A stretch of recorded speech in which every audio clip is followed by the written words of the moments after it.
광주 여고생 살인 사건의 피의자 장윤기를 둘러싼 부실 수사와 증거인멸 의혹이 꼬리에 꼬리를 물며 걷잡을 수 없이 커지고 있습니다. 네, 부적절한 응원 구호로 파문을 일으킨 배제고 야구부가 어제 광주제일고를 찾아 사과했습니다. 손정혜 변호사, 이경민 변호사와 함께 좀 더 자세한 이야기 나눠보겠습니다. 두 분 다 어서 오십시오. 안녕하세요. 안녕하세요. 자, 어제 장윤기 사건 맡았던 수사팀장이 증거인멸 혐의로 긴급 체포가 됐고요. 오늘 구속영장이 신청이 됐습니다. 사라진 증거물이 결박 도구죠. 케이블 타이였다고 하는데 이 케이블 타이가 어떤 의미를 갖고 있을까요? 한마디로 범행의 도구인 증거에 해당할 수 있겠죠. 예. 우리 살인 사건을 파악하는 데 있어서는 범행의 동기, 그리고 범행의 경위, 그리고 범행 수법, 그리고 이 살해의 도구 이런 것들을 밝히는 게 굉장히 중요한데요. 케이블 타이는 몸을 결박하는 도구입니다. 그러니까 살해에 이르기까지 했던 행위에 굉장히 중요한 증거가 될 수 있는 증거물임에도 불구하고 이것을 압수하지 않았다, 증거물로 확보하지 않았다는 것이 사안이 굉장히 중대하다고 말할 수 있을 것 같고요. 현재 이 구속영장에 신청된 제명은 증거인멸죄만 적시되어 있지만 수사 상황에 따라서는 공무상 비밀 누설도 적용되어 있지만 우리 또 직무유기이죠. 공무원이 해야 할 일을 제대로 하지 않고 의식적 방임이나 의식적으로 어떤 것을 포기하는 경우에는 직무유기죄로 이제 성립이 가능하고 특히 특수직무유기라고 이 수사관이 이렇게 직무를 유기한 경우에는 더 가중된 법정형이 처해질 수 있거든요. 예. 그만큼 이게 사안의 중대성이 있다. 단순한 공무원이 증거인멸을 한 게 아니라 수사에 적극적으로 처벌을 하고 수사에 증거를 확보해야 될 의무가 있는 사람이 증거를 인멸한 혐의가 굉장히 중요하다고 봤기 때문에 지금 구속영장 이야기까지 나오고 있는 상황입니다. 네, 수사팀이 이런 핵심 증거, 정말 중요한 증거를 실수로 놓쳤다고 해도 무능으로 지금 분노를 일으킬 만한데 의도적으로 숨겼을 것이란 정황이 포착이 되면서 더 분노를 사고 있는 지점이거든요. 심지어 수사팀장이 부하 직원에게 증거를 지워라라고 지시를 한 것으로 알려졌습니다. 이렇다면 본인이 떳떳하지 못한 점이 있었다는 걸 알고 있었겠죠? 그렇죠. 이제 우리가 이제 그동안에 이 장윤기 사건이 검찰로 넘어가고 나서 보안 수사를 통해서 리얼돌에 대해서도 당시에 이제 압수를 하지 않았다는 점이 드러났고, 예. 그리고 이제 블랙박스도 사실 이제 경찰은 확보를 못했는데 검찰의 보안 수사를 통해서 어떻게 보면 압수수색을 통해서 이제 다시 이제 드러난 부분이 있었는데, 여기에 대해서 케이블 타이 같은 경우에는 사실은 이제 그 강간 등 살인 목적을 입증할 수 있는 데 있어서 조금 더 유력한 증거라고 볼 수가 있을 것 같거든요. 왜냐하면 당시에 케이블 타이가 있다라는 말은 납치에 어떤 의도가 있었다는 점을 추정을 해볼 수가 있고, 납치를 한 이후에 이 지금 장윤기가 당시에 어떤 행동을 하려고 했는지도 추정을 해볼 수 있는 그런 유력한 자료이기 때문에, 그래서 그 증거물에 대해서는 아마 이제 어떤 경위로도 이제 확보가 되지 않았었던 부분이 있었고, 그래서 그 부분에 대해서는 결국 이제 남아있던 증거라는 게 이제 영상 촬영물이었는데, 그 촬영물에 대해서도 결국 이제 수사가 계속해서 이제 진행이 될 것 같고, 그 과정에서 수사팀장이 이 부분에 대해서도 확보를 하지 않았다는 부분이 어떤 경위를 통해서 드러나게 되면, 그럼 그 부분에 있어서는 본인한테 이제 화살이 돌아오게 되고 이게 자칫 잘못하면 형사처벌까지 이어질 수 있다 보니까 아마 그런 부분들이 드러날 수 있는 그냥 핵심 증거인 이 영상을 삭제를 하라, 이렇게까지 지시를 했던 게 아닌가, 이렇게 추정이 됩니다.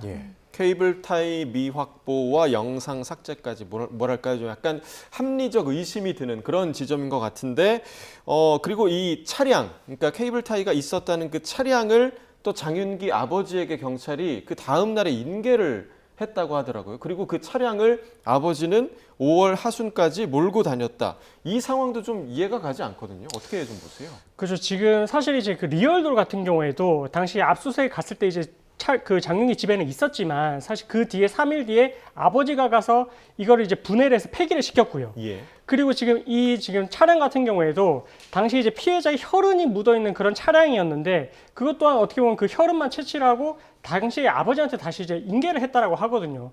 만약에 이 차량에 케이블 타이가 압수가 안 된 상태로 있었다라고 할 것 같으면 케이블 타이도 그 차량에 있었을 가능성이 너무나 이제 컸을 것 같고, 그럼 당연히 이 차량을 인계받은 아버지 입장에서는 이 케이블 타이가 유력한 증거라는 걸 본인이 현직 경찰 간부이기 때문에 누구보다 잘 알 것이라서, 그래서 그런 부분들은 아마 순차적으로 폐기를 했을 가능성이 너무나 클 것 같고요. 만약에 아버지가 이 차량에서 케이블 타이를 발견하지 못했고 이 수사팀장이 그 케이블 타이를 혹시나 이제 발견하지 못하도록 그 현장에서 만약에 이걸 폐기를 했다라고 할 것 같으면 이건 더 큰 범죄로 이제 이어질 수 있는 부분이다 보니까 사실 그 부분에 대해서도 지금 긴급 체포가 됐고 구속영장이 신청이 됐다라고 하니 앞으로 추가 조사를 통해서 이제 확인을 해야 될 것 같은데 어쨌든 차량을 인계를 했다는 부분, 그 부분에 있어서도 사실 경찰의 그런 결정이 조금 납득이 되지 않는 부분이 많이 있는 것 같습니다. 네, 추가 조사 상황을 좀 지켜봐야 할 것 같고요. 말씀 듣는 중에 지금 속보가 하나 들어와서 좀 전해드리도록 하겠습니다. 오늘도 주식시장의 변동성이 상당히 좀 큰 것으로 보이는데 코스피가 급락을 하면서 서킷 브레이커가 발동이 됐다는 소식이 들어왔고요. 서킷 브레이커 올해 6번째 발동된 겁니다. 네, 반도체주가 급락하면서 코스피가 지금 변동성이 큰 것으로 보입니다. 오늘 오전에도 매도 사이드카가 발동된 바가 있었고요. 조금 전에 들어온 소식은 코스피의 급락으로 서킷 브레이커가 발동됐다는 소식이었습니다. 더 자세한 소식은 들어오는 대로 다시 한번 정리해서 전해드리도록 하겠습니다. 네, 지금 여러 가지 좀 의심되는 지점들에 대해서 저희가 좀 짚고 있는 그런 상황인데 또 이런 사건에 프로파일러가 투입이 되지 않습니까?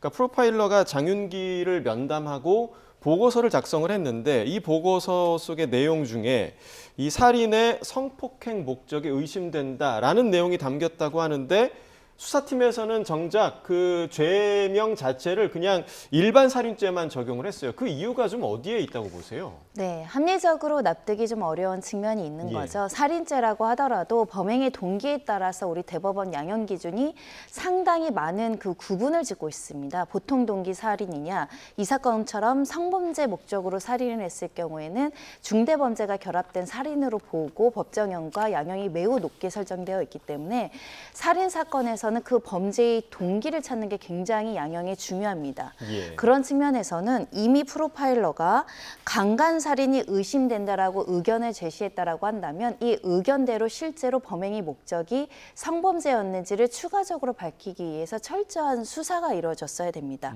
그런데 아까 보신 것처럼 초동 부실 수사에 대한 논란이 있을 정도로 의아한 행보를 보였고요.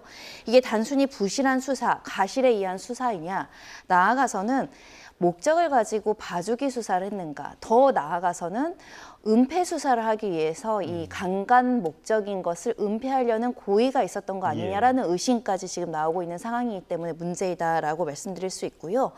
남성이 여성에 대해서 무자비하게 살인을 했을 경우에는 살인 목적인 경우도 왕왕 있었죠. 이건 상식입니다. 예. 그렇다고 한다면 현장에서 그런 부분들이 없는지, 이 사람이 성도착적인 부분이 없는지, 과거의 성범죄와 관련한 연루인 정황이 없는지, 또는 이 휴대전화나 각종의 PC나 이런 것들을 포렌식해서 관련 계획이 있었는지를 살펴보는 게 통상의 수사 절차잖아요. 예. 네. 그런 것들이 누락되고 이 누락된 정황이 반복적으로 발생한다고 한다면 의도를 추단해 볼 여지도 있습니다. 그래서 네. 이 사건 수사의 핵심은 단순한 부실 수사인지 아니면 의도를 가지고 의도적으로 축소, 은폐하기 위한 것이었는지를 밝히는 게 핵심인 것 같습니다. 네, 이야기를 종합해보면 결국 경찰은 장윤기의 성범죄 목적을 입증할 만한 증거들을 다 놓쳐버렸습니다. 아까 말씀하신 리얼돌도 그렇고요. 케이블타이도 그렇고요. 이걸 단순히 경찰의 무능으로 볼 수 있겠습니까? 사실 좀 뭐 어떤 의도를 가지고 이런 행동을 했는지는 조금 더 수사 결과가 나와야 되겠지만 네. 사실 지금까지 드러난 부분으로 봤을 때는 이런 내용들이 사실 눈앞에 보이는데도 불구하고 확보를 하지 못했다라고 할 것 같으면 조금 수사 능력을 좀 의심을 해봐야 될 지점은 있는 것 같습니다. 좀 조심스러운 말일 수도 있는데 예. 이게 사실 우리가 일반 국민들이 상식적으로 보더라도 리얼도는 일반인들이 쉽게 소지할 수 없는 물건이고 그렇죠. 거기에 예. 이제 훼손된 부분이 많이 있었다라고 할 것 같으면 그러면 DNA 채취만 할 것이 아니라 영상만 채취를 할 것이 아니라 어떻게 보면 추가적으로 증거가 이제 어떤 부분들이 더 있을 수 있는지도 확인을 해봤어야 되는 부분이 있고 네. 케이블 타이라는 거는 더더욱이나 이제 납치를 하기 위해서 우리가 이제 뭔가 이제 결박을 하기 위한 그런 수단으로 쓰는 도구인데 그럼에도 불구하고 이거를 초기에 봤음에도 불구하고 확보를 하지 않았다. 특히나 이제 밑에 있는 수사관도 아니고 수사팀장이 그걸 발견했는데도 불구하고 이걸 아무런 조치를 취하지 않았다라고 하는 부분들은 정말 그 경위에 있어서 뭐 이야기를 해봐야 되겠지만 고의로 숨겼다면 당연히 범죄가 되고요. 예. 실수라고 할 것 같으면 정말로 그런 방식의 수사를 기존에도 해왔었는지 그런 부분들에 대해서 국민들이 의문을 제기하지 않을 수가 없는 그런 상황인 것 같습니다. 예, 자 말씀 듣는 와중에 지금 저희 현장을 좀 연결을 해야겠습니다. 앞서서 파주시 와동동에 있는 아파트에서 불이 났다라는 소식을 전해드렸는데 소방의 2차 브리핑이 있었습니다. 함께 현장으로 가보겠습니다. 안녕하십니까. 파주소방서 화재 예방과장 유경환입니다.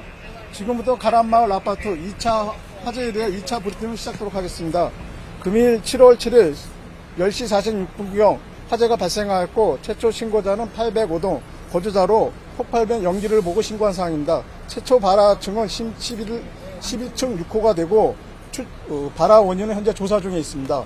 현재까지 서방 활동 사항으로는 11시 08분 대응 1단계를 걸었고 12시 51분 초진 13시 14분에 대응 1단계를 해제하였습니다. 그리고 13시 18분 화재를 완진하였습니다. 소방활동 사항에 대해서 보고를 마치고 인명피해에 대해서는 파주시 보건소장님이 브리핑을 하겠도록 하겠습니다. 안녕하십니까. 운정보건소장 정영숙입니다.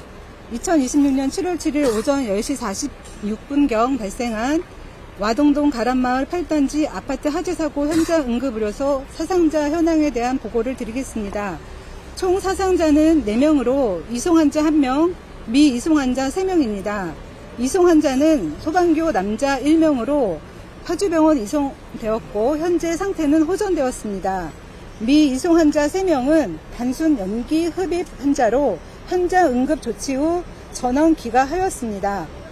화재 현장 아파트 거주 중인 556호 라인 20세대 54명 전원 대피 완료하였습니다.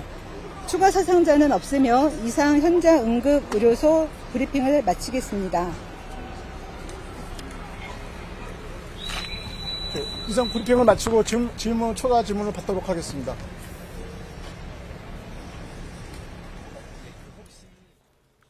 네, 파주 아동동 아파트 화재와 관련해서 현재 이제 발화 원인에 대해서 조사 중이다. 그리고 오후 1시 18분, 지금으로부터 한 40분 전쯤인데요. 40분 전쯤에 완진이 됐다라는 소방의 브리핑이 있었습니다. 관련 소식 정리되는 대로 이어지는 뉴스에서 전해드리겠습니다. 네, 저희는 계속 장윤기 사건 이야기 해보겠습니다.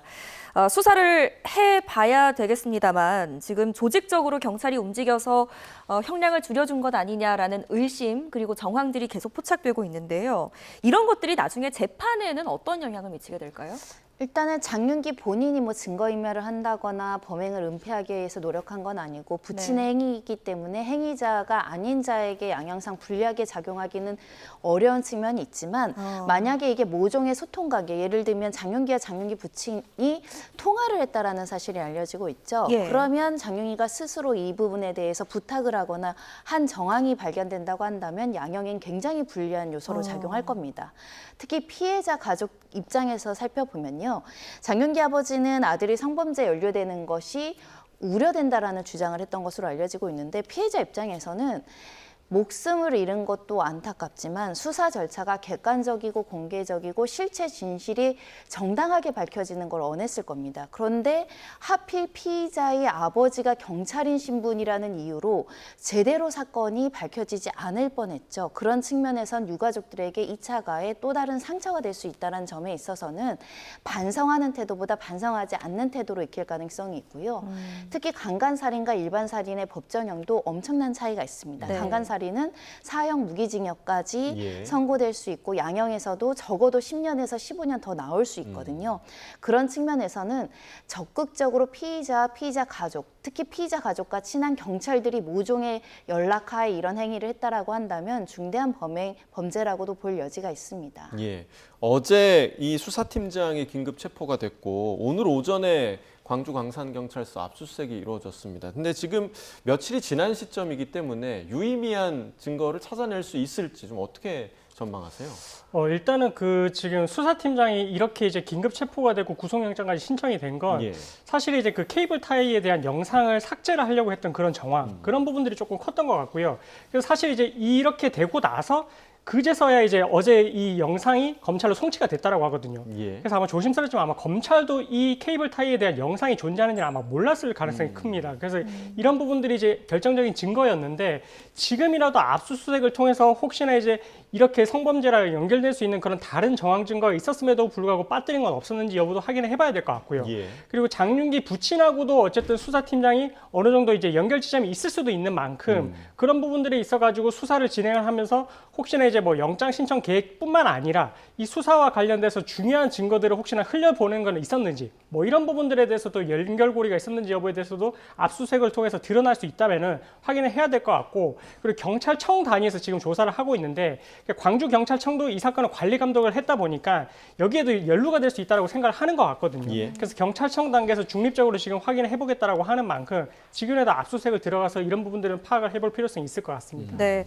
지금 많은 분들의 분노를 사는 지점이 바로 지금 현행법으로는 가족을 위해서 증거를 없애면 처벌받지 않는다는 법이 있다면서요.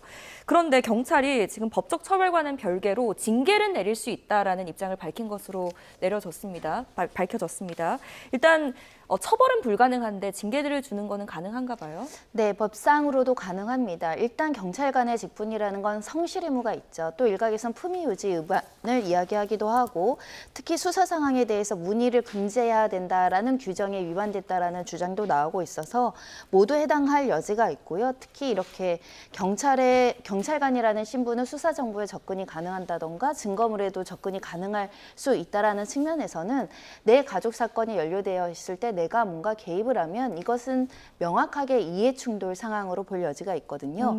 그런데 스스럼 없이 수사팀장과 연락하고 증거물을 받고 뭐 차량도 바로 가져가고 증거물도 없앴다라는 것은 기본적인 경찰관으로서의 직무의식을 버리고 온전히 나는 장윤기의 아버지로서만 활동하려고 했다라는 측면에서는 이 경찰관이 가지고 있는 직무적인 사명감에 국민들은 몹시 실망할 수밖에 없는 상황이고, 이런 예. 전반적인 상황을 고려했을 때 중징계가 불가피하지 않을까 생각합니다. 네, 뭐 수사의 최종 결과가 나와봐야 알 수 있긴 하겠지만 어떤 징계가 이루어지는지 좀 지켜봐야겠고요. 그리고 친족 간 특례와 관련해서도 우리 사회의 전체적인 그 고민이 필요하다라는 생각이 좀 듭니다.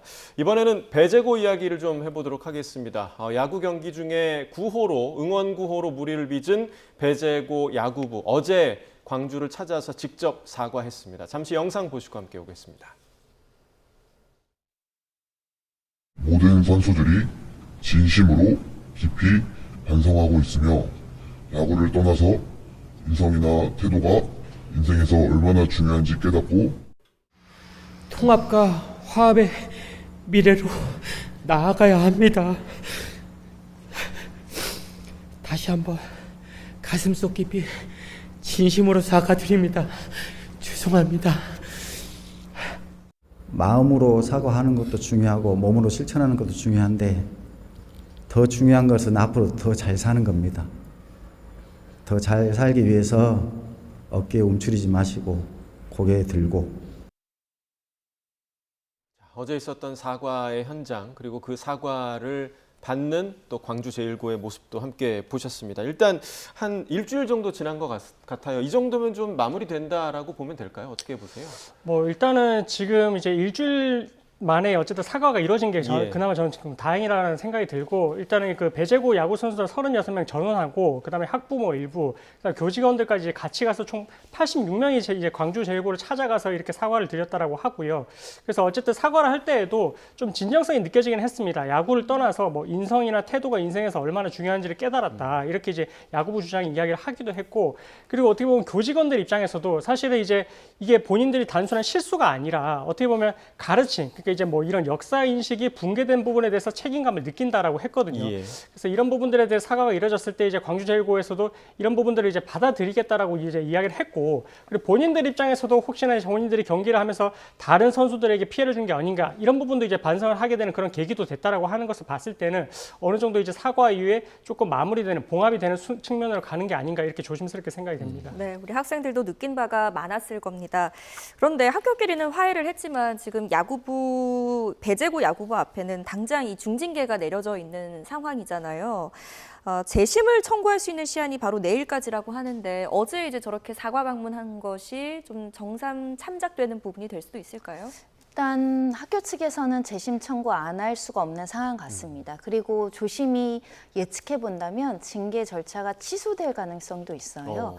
일각에서는 지금 통지를 일주일 전에 줘야 되고 또 긴급한 사유도 별다리 없었다고 한다면 원칙적으로는 징계 전에 통지를 해서 징계 사유를 고지를 하고 그리고 이 징계와 관련해서 의견 진술권을 주고 이런 절차를 미행했다고 한다면 절차적 하자로 취소될 가능성이 있고요. 네. 이런 절차를 모두 이행을 했다라고 보더라도 징계 양정에 있어서 좀 가혹하다 그러면 비례 원칙 위반으로 인정될 가능성도 있습니다. 그래서 이런 사유들이 있는데도 불구하고 배재고나 배재고 학부모가 이 절차를 포기할 것 같진 않아요. 특히 피해를 입은 피해 학생 측과 피해 학교 측에서 문제를 더 이상 삼지 않고 사과를 받아들이고 용서를 하겠다라는 의견 표명을 했으면 피해자가 있는 사건에서 피해를 회복했다라고 합의서나 처벌 불원서 징계를 원하지 않는다라는 내용이 제시되면 네. 징계는 감경될 수 있거든요. 그런 측면에서 절차적으로는 다퉈볼 수 있는 절차여서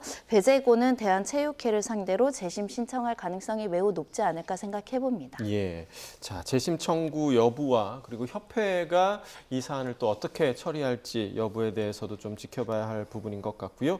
이어서 이번엔 YTN 단독으로 취재한 사건에 대해서 좀 짚어보도록 하겠습니다. 지난 5월에 있었던 일인데요. 한 초등학생이 격투 자세를 취하고 또 상대를 향해서 주먹을 휘두르는 조금 전에 저희 리포트로도 함께 좀 보셨는데 지금 이 싸움을 일부러 붙이는 행위가 초등학교에서 이루어진 것 같아요.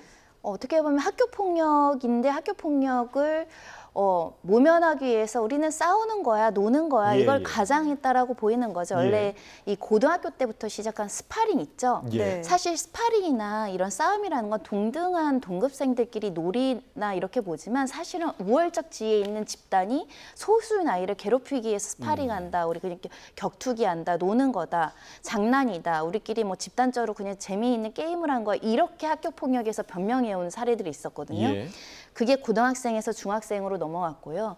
중학생에서 초등학교까지 넘어간 것 같습니다.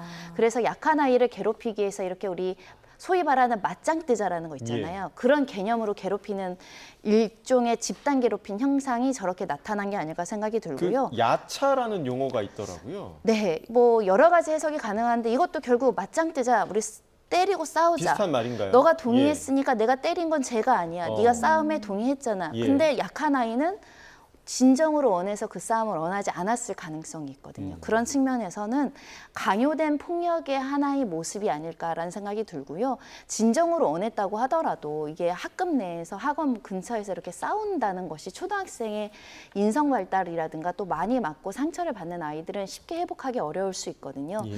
그런 측면에서 이게 놀이를 가장해서 이렇게 많이 퍼지는 것에 대한 우려가 실제로 존재합니다. 네, 저 영상 보고 마음이 너무 아파서 근데 당사자들 부모님은 어떤 마음이었을지 감히 짐작도 안 되는데 심지어 저 폭력 장면을 가해 학생들이 휴대폰으로 찍어서 텔레그램이나 SNS에서 사고 파는 행위까지 한다고 합니다. 이거 정말 심각해 보이는데 이걸 법적으로 근절하거나 처벌할 수 있는 어떤 조항이 없습니까? 그러니까 이제 우리나라 법상에 지금 이제 이런 영상을 올렸을 때 문제가 되는 건 사실 성착취물 영상밖에 없습니다. 그래서 지금 이렇게 뭐 서로 간에 이제 싸우는 그런 영상들을 게재를 했을 때 지금 현행법으로 그 게재를 하는 것 자체만으로 문제를 삼기 좀 어려울 것 같고 네. 다만 이제 파생하는 그런 이제 범죄가 될 수 있는 것이 만약에 뭐 피해 학생의 이런 인적 사항이 드러나는 영상을 올려가지고 이 학생의 뭐 명예를 깎아내렸거나 아니면 그 싸우는 영상 자체의 내용을 봤을 때 이건 단순한 이제 치고받는 정도의 그런 이제 장난으로 볼 수준을 넘어서서 상해나 뭐 폭행으로 볼 수 있을 정도에 이르렀다. 이렇게 되면은 그 제명으로 적용을 해서 처벌을 할 수는 있겠지만 네. 이 영상 자체를 올리고 사고 파는 것 자체만으로는 사실 이제 우리나라 법 체계상으로 지금은 좀 문제가 있는 것 같거든요. 그래서 이런 부분들에 대해서는 사실 기존에 이제 성인들부터 이제 이런 부분들이 영상으로 올라갔었던 적이 있었고 그리고 중고등학생, 그 지금 진짜 초등학교까지 넘어온 그런 상황인데 예. 이런 부분들에 대해서 이제 경각심을 가지고 아마 이제 국회 차원에서도 이제 이런 영상을 올리게 됐을 때는 조금 더 이제 뭔가 이제 검열을 할 수 있고 이런 부분들에 대해서 형사처벌을 할 수 있는 그런 부분들까지도 조금 생각해야 될 지점이 오지 않았나 이렇게 생각이 됩니다. 예. 그리고 또 이제 최근 온라인 커뮤니티에는요, 요즘 초등학교 6학년 학생들이라는 제목의 영상이 떠돕니다. 저희 뒤로 지금 오토바이를 타다가 넘어진 그 학생의 그림도 보실 수가 있는데, 검은색 오토바이가 이렇게 중앙선을 넘나들면서 이른바 고개 운전을 하고요. 그러다가 결국에는 이제 넘어지는 이 영상입니다. 상당히 좀 위험하게 좌우로 지금 방향을 틀면서 운전을 하다가 결국 이렇게 넘어지는 영상인데, 그런데 문제는 이 오토바이를 타던 학생이 초등학생 같다라고 게시물 작성자가 주장했다고 하거든요. 네, 일단 블러 처리를 해서 실제 초6인지는 좀 더 확인해 봐야 예. 되지만 아마 미성년자로 추정은 할 수 있을 것 같습니다. 저렇게 미성년자로서 무면허 운전이죠. 본인 소유 오토바이도 아닐 겁니다. 그렇다고 한다면 사실은 형사 미성년자인지를 우리가 가름해 볼 수는 없는데 절도죄도 될 수 있고 무면허 운전으로 처벌받을 수도 있는데요. 가장 우려되는 것은 지금 눈에서도 다친 게 보입니다. 예. 저렇게 운전이 미숙하고 면허도 없고 관련해서 교통 질서도 제대로 모르는 미성년자가 저렇게 위험천만한 질주를 했다는 측면에서는 저 아이의 부모가 빨리 보고 제대로 지도해야 되지 않을까 생각이 들고요. 몹시 우려되는 상황이라고 볼 수 있겠습니다. 네, 뭐 본인 생명도 생명이지만 저건 또 타인의 생명까지도 해칠 수 있는 위험천만한 일이기 때문에 저렇게 소년 범죄가 일어날 때마다 우리 사회적으로 또 논의가 되는 게 바로 촉법소년 문제입니다. 이걸 이제 나이 그 상한선을 좀 바꾸거나 변경을 하거나 아니면 제도 자체를 아예 없애야 된다 이런 소리가 나오고 있어서요. 어떻게 보십니까? 그러니까 이제 지금 현행 법상으로는 이제 만 10세에서 만 14세 미만까지는 사실 이제 형사처벌 대상은 되지는 않고 보호처분만 받습니다. 네. 그렇기 때문에 소위 말하는 우리가 촉법소년. 그래서 나는 형사처벌을 받지 않아. 나는 그런 인식하에 어떤 범죄를 저지르고 다니는지 사실 이제 우리가 계속해서 봐왔었거든요. 예. 그래서 그런 부분들이 계속 문제가 되다 보니까 지금은 이제 논의가 되고 있는 게 어느 정도 이제 촉법소년의 나이를 낮춰야 된다라고 이제 이야기가 됐었고, 그래서 이제 어느 정도 이제 국민 여론을 좀 수렴을 해봤을 때 일단은 근데 지금 상태에서는 뭐 살인이나 강도 이런 강력 범죄에 한해서 만 14세에서 만 13세 미만으로 이제 나이를 낮추겠다라고 했거든요. 그래서 네. 이제 14세부터는 이제는 형사처벌 대상이 된다. 그 이제 강력 범죄에 한해서는 그렇게 이제 법을 개정을 하겠다라는 이제 목소리가 나오고는 있는데, 근데 이게 만약에 사회적인 분위기가 촉법소년이라서 나는 정말 괜찮아, 형사처벌을 안 받아, 그래서 어떤 범죄를 저지러도 나는 괜찮아라는 인식이 계속해서 팽배해진다면 네. 그러면 이런 부분들에 대해서 형사처벌 가능성을 우리가 생각을 안 할 수가 없고요. 그렇죠. 그래서 지금 있어서는 지금 뭐 강력 범죄에 한정해서 지금 논의를 하고 있지만 이런 부분들이 계속해서 이제 파생적으로 범죄가 이제 일어난다라고 할 것 같으면 전반적으로 나이를 이제 줄이는 방안에 대해서도 사실 좀 고민을 해볼 여지도 있어 보입니다. 네, 자, 어린 나이에도 근본적으로 이런 범죄들을 줄일 수 있는 그런 방안들 저희 사회에서도 상당히 좀 고민해야 할 부분인 것 같고요. 주제를 좀 바꿔보도록 하겠습니다. 미국-이란 전쟁을 계기로 유가를 담합한 혐의를 받는 국내 주요 정유사와 직원들이 재판에 넘겨졌는데, 사실 그때 아마 많은 분들이 느끼셨을 겁니다. 전쟁이 발발을 했는데 바로 다음 날, 다다음 날 바로 기름값이 올랐어요. 사실 이게 반영되려면 어느 정도 텀이 필요한 건데 이렇게 바로 올라갈 수 있나라는 생각을 했었거든요. 네, 제 기억에도 YTN에서도 관련된 보도가 있었고 예. 또 정부에서도 이미 비축분이 있기 때문에 기름값 바로 올리지 않아도 된다. 안정적으로 관리하겠다라는 입장이 나왔음에도 불구하고 전격적으로 또 기름값을 올린 사정들을 우리가 볼 수 있었거든요. 하지만 결론적으로 이번에 수사 결과 부당 공동행위, 그러니까 이 단합행위가 있었다라는 겁니다. 급격하게 가격 상승을 하지 않아도 되는 상황에서 이런 전쟁이라는 기회로 부당한 이득을 취득하려는 시도를 했다라는 것이고요. 특히 그 직원들의 대화가 좀 황당하고 좀 슬픈데, 예. 어찌 보면 전쟁이라는 것은 세계 인류사적으로 비극적이잖아요. 그럼요. 다른 나라는 사람이 죽어가고 있는데 그걸 계기로 우리는 돈을 벌 수 있는 기회다. 이런 대화를 노골적으로 했다는 게 그 기업의 신뢰에 어떤 영향을 미칠까, 그런 좀 안타까운 점이 있고요. 결론적으로는 공정거래법 위반으로 검찰은 기소를 한 상황입니다. 네, 운전자들 입장에선 당장 지금 내가 억울하게 냈던 기름값 돌려받고 싶으실 겁니다. 그래서 지금 법적으로 정유사들을 상대로 집단 손해배상 청구 소송 가능하냐 이런 목소리들이 모이고 있어서 일단 현실 승소 가능성은 있습니까? 손해배상 청구를 제기를 하는 게 가능하냐라고 물으시면 그거는 이제 가능하다고 네. 말씀을 드릴 것 같은데 승소 가능성은 사실 제가 변호사지만 저도 이제 그렇게 높게 보지는 않습니다. 왜냐면은 이제 우리나라 법 체계가 결국은 이런 담합과 같은 공정거래 행위를 해치는 행위가 있고 그 담합으로 인해서 손해가 발생을 했다. 네. 그럼 이 손해와 인과관계를 또 입증을 해야 예. 되는데 그 입증의 책임이 나에게 있습니다. 나에게 있다 보니까 그런 부분들을 과연 어떻게 입증을 할 수 있는지 이런 부분도 막막할 수가 있고요. 그러면 이제 이런 부분들 결국 소송을 통해 가지고 또 제3의 이제 감정이라는 절차를 거치게 되는데 그 비용도 사실 또 만만치가 않습니다. 예. 그래서 이제 뭐 지금 상황에서는 뭐 집단적으로 이렇게 대응을 하는 방법이 하나의 대안으로 떠오르고는 있지만 네. 과연 그게 승소가 가능할지 조금 의문이고 그래서 그런 부분들은 외국법 그러니까 미국 같은 경우에는 사실 이런 경우에 이제 국가에서 대신해서 이렇게 처리를 해주고 있거든요. 예. 그래서 우리나라도 이렇게 공정거래 담합 행위가 있다라면은 이런 부분들을 조금 이제 국가에서 대응해서 이제 처리를 하는 방법도 한번 고민을 해보는 게 어떨까 싶습니다. 알겠습니다. 저희가 늘 이렇게 사건 사고를 전해드리면서 좋지 않은 소식만 전해드리곤 하는데 마지막으로 좀 훈훈한 소식 하나 좀 나눠보겠습니다. 고속도로에서 이른바 모세의 기적이 벌어져서 중증 장애 어르신이 무사히 가족들 품에 돌아갔다라는 소식인데요. 화면 함께 보시겠습니다. 자, 수많은 차가 달리는 호남 고속도로입니다. 한 남성이 갓길을 유유히 걷고 있는데 자, 벼랑간 중앙분리대 쪽으로 위험천만하게 갑자기 이렇게 길을 건너기 시작합니다. 사고가 나진 않을까 상당히 좀 우려되는 순간인데요.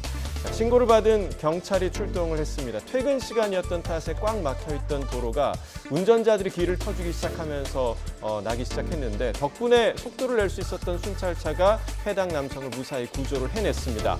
자, 알고 보니 이 남성 중증 정신장애가 있는 어르신이었는데요. 경찰의 신속한 출동과 시민들의 배려 덕분에 무사히 가족의 품으로 돌아갈 수 있었습니다. 자, 지금 뭐 한눈에 보더라도 고속도로가 괜히 고속도로가 아니잖아요. 상당히 좀 빠르게 달리는 차들 사이에서 이렇게 이 어르신이 그 사이를 비집고 들어가는 그런 위험한 모습이었는데 정말 운전자들도 조금 황당했을 것 같아요. 네, 황당한 상황이지만 저분의 걱정이 앞서서 예. 또 이렇게 선한 마음으로 고속도로에 어르신이 위험하게 걸어다닌다 112에 신고해 주신 시민이 있고요. 경찰이 출동했을 때 저 어르신을 구하기 위해서 차량 충돌 없이 순찰차가 잘 지나갈 수 있도록 또 길을 비켜준 선한 운전자들도 있는 것 같습니다. 그 덕에 저렇게 시속 100km로 달리는 차들이 가득한 고속도로에서 안전하게 이 어르신이 가족의 품으로 갔다라는 좋은 소식이고요. 네. 다만 이제 중증 어떤 정신장애가 있다라고 한다니 혹시라도 또다시 이런 상황이 반복될 여지가 있잖아요. 경찰이 지자체에 위치 추적 스마트 태그 지급을 요청을 했다고 합니다. 예. 혹시 가정 안에 어르신 중에 이렇게 조금 치매라든가 정신장애를 앓고 있는 분이 있다면 네. 이렇게 위치 추적 장치나 이런 것들 잘 한번 살펴보시고 신청하시면 좋을 것 같습니다. 네, 자, 비슷한 상황에 계신 분들은 참고해 주시면 좋을 것 같습니다. 여기까지 듣겠습니다. 손정혜 변호사, 이경민 변호사와 이야기 나눠봤습니다. 고맙습니다.